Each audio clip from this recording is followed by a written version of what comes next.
Hello everyone, welcome back to my kitchen. In today's video, I'm doing a little bit of a healthy, sweet treat, you guys. They're these really yummy caramel slices. They're from one of my favorite apps I mention all the time. It's called Hippie, but I've kind of altered the recipe a bit, put my own little twist on it, and every time I post about them, you guys always ask for a video on how I do it, so I hope you enjoy it. So the caramel slice kind of works in 3 layers. So for the first layer, you will need 1.5 cups of cashew nuts, 1/4 cup of desiccated coconut, 10 cut up unpitted dates, and 3 tablespoons of rice syrup. So the steps are pretty simple. I'm just going to chuck all the ingredients in a blender, starting with the cashew nuts. Then I'm going to put in the dates, and then the coconut. Then I'm just going to do 3 tablespoons of rice syrup. Squeeze! I'm just going to blend everything together. I have a tray with baking parchment on it, and I'm just going to take off layer 1 and put an even layer of this all over the tray. So layer 1 is nice and even in the tray, and now I'm going to go and put this in my freezer. So now I'm going to do the sticky, gooey caramel layer. I think this is my favorite layer. I can't really decide between this one and the chocolate one, but this kind of makes the whole thing really yummy. So I'm basically going to put all the ingredients in my blender. Starting with the dates, now I'm doing the rice syrup, and then my coconut oil, my almond butter. I love almond butter because it gives it a really kind of like nutty flavor. Almond butter is just so yummy. So on Hippie Lane, the recipe says use vanilla powder, but I actually prefer using vanilla extract. And I couldn't really get hold of vanilla powder the first time, so I'm just going to do 2 teaspoons of that. Add in a little pinch of salt. This is Himalayan pink salt. And so basically what you're left with is a giant pile of caramel looking goo.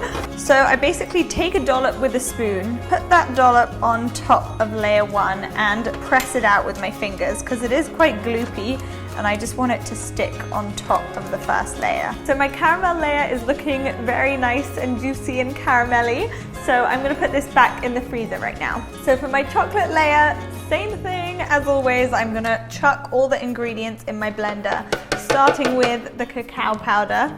P.S. How cute is this little pottery bowl my grandma made me? It says happy birthday. And then I'm gonna chuck in the maple syrup. Whereas before I used the coconut oil like hard, I actually heated this up and made it more of a liquid consistency. Oh my god. As I was saying, I made this more of a liquid consistency, as you can see, and I'm just going to shove it in my blender.